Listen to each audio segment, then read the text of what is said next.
Every man wears a mask. Some call it confidence, some call it composure, but most of the time, it's protection. We wear it because the world taught us early. Weakness invites pain. Yet the longer we keep it on, the less we remember who we were underneath. I'm not here to blame women or defend men. I'm here to talk about what happens inside us when love cuts deeper than pride will admit, because heartbreak doesn't just break a man's heart, it rewires him. It turns warmth into calculation, kindness into caution, hope into habit. You can see it in his eyes when he laughs, the delay between smile and truth. You can hear it when he says, "I'm fine," because he isn't. He just learned no one listens to men when they say they're hurting. So we build walls. We call it standards, discipline, focus. But sometimes it's just fear in a suit. The truth is, most men don't become cold overnight. They become quiet. A silence that starts after one too many. You'll get over it. A stillness mistaken for strength. But silence isn't healing. It's hibernation.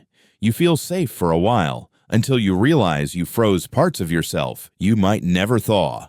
The mask starts as armor, but wear it too long and it becomes your face. That's where my story begins, the day I realized mine had cracked. Heartbreak doesn't always begin with betrayal. Sometimes it begins with neglect. When the good morning texts stop, when the tone changes, when you realize you've become an option in the life you built together.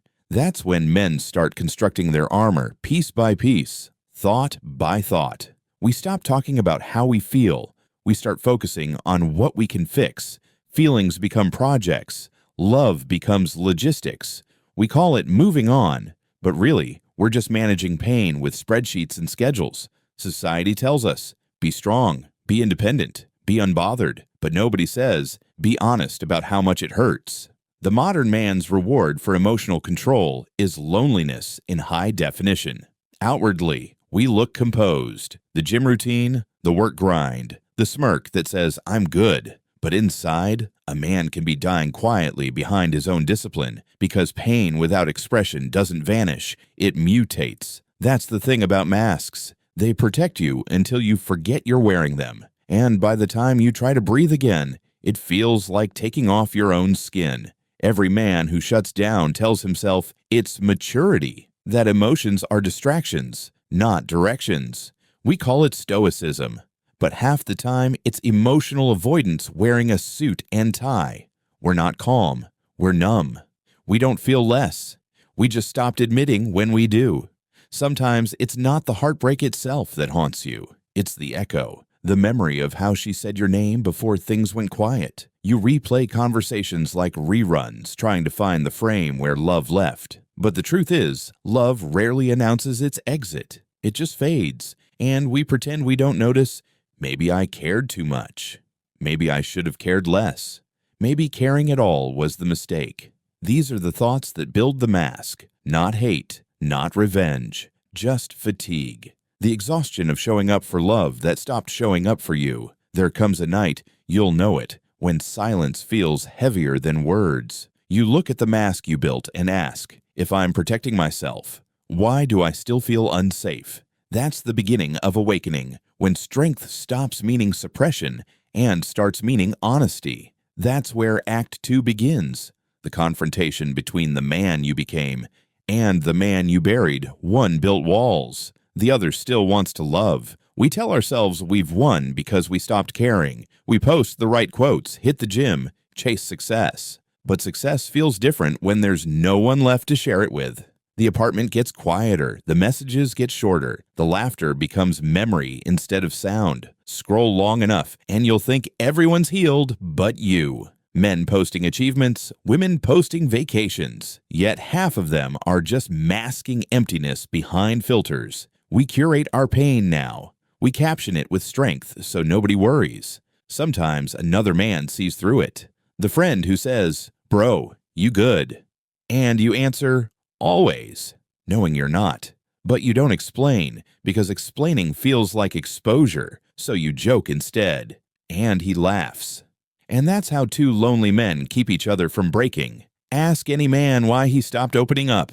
He'll tell you it's because no one listened, or worse, They used his honesty against him. So we start protecting ourselves from the one thing we need most: connection. Nights stretch longer when nobody texts good night. The silence grows so thick you start talking to yourself, and that's when the truth slips out. You miss being understood, but you'd rather ache than risk rejection again.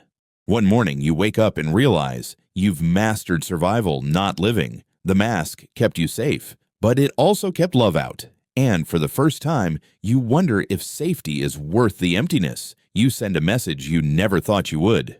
Hey, just checking in.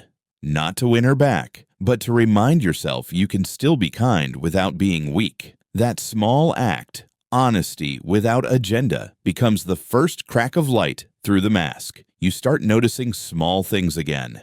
The sound of your own footsteps, the taste of coffee instead of caffeine, the way sunlight paints the floor you used to ignore. Healing never announces itself. It whispers. A friend tells you about his breakup. You listen without fixing, without comparing pain. And in that silence, you realize empathy feels lighter than judgment. Sometimes helping another man heal becomes your own therapy. You catch your reflection and notice the difference. Not in the face, in the eyes. There's calm where there used to be calculation, peace where performance used to live. That's growth, quiet, invisible, undeniable. You start to understand that strength was never about silence. It was about staying kind after being disappointed, about showing up again, not because you forgot the hurt, but because you decided it wouldn't define you. One afternoon, someone new asks how your day's going. You almost give the old answer, "I'm good." Then you pause, and for the first time in years, you tell the truth. "It's been hard, but I'm working on it."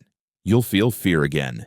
Every time you start to care, the mind remembers the pain, but the heart remembers the warmth, and one memory will always be stronger. That's the gamble of being alive. When you start living unmasked, you realize how many men are still hiding, and you stop judging them because you remember what the armor costs. So you speak gently, hoping they hear what you once needed to, because the truth is, the mask doesn't make you stronger. It only makes you forget that you already were. Healing doesn't come with applause. There's no soundtrack, no audience, just a quiet morning when you realize the ache is still there, but it no longer controls you. That's the moment peace begins. You remember her now without anger, not because she was perfect, but because pain stopped being your teacher and became your reference. You learned what not to repeat and what's still worth fighting for. Forgiveness isn't letting someone off the hook. It's freeing yourself from being anchored to what hurt you. You stop rehearsing the pain and start rehearsing gratitude for how far you've come. You no longer chase love to fill a hole. You share love to express wholeness. It's not about finding someone who completes you. It's about building with someone who complements you. When men heal, they stop competing for validation. They start leading with understanding. The strongest men aren't loud. They're grounded, gentle, present. Every man you meet is carrying something invisible. So be kind, even to the ones still hiding behind their mask. Compassion doesn't make you weak. It makes you wise enough to remember your own battles. One day, someone will look at you and not see the man who was broken, but the man who rebuilt himself with honesty. And you'll realize the mask was never the story. The courage to take it off was. To every man listening, your emotions aren't liabilities. They're your compass. Don't silence them. Learn to steer with them. The world doesn't need colder men. It needs men who can feel and still choose peace. Every man wears a mask, but strength isn't in keeping it on. It's in knowing when to take it off. The world told you to hide your heart. I'm here to remind you it's still the most powerful thing you own. You don't have to perform healing. You just have to begin it. Peel back one layer. Have one honest conversation. Let one person see you, the real you. So to every man who's listening, remember this. The mask served its purpose. Now you serve your peace, because the strongest men are the ones who have the courage to feel again. If this spoke to your soul, share it with someone who needs it today. And remember, love isn't weakness. It's proof you're still alive.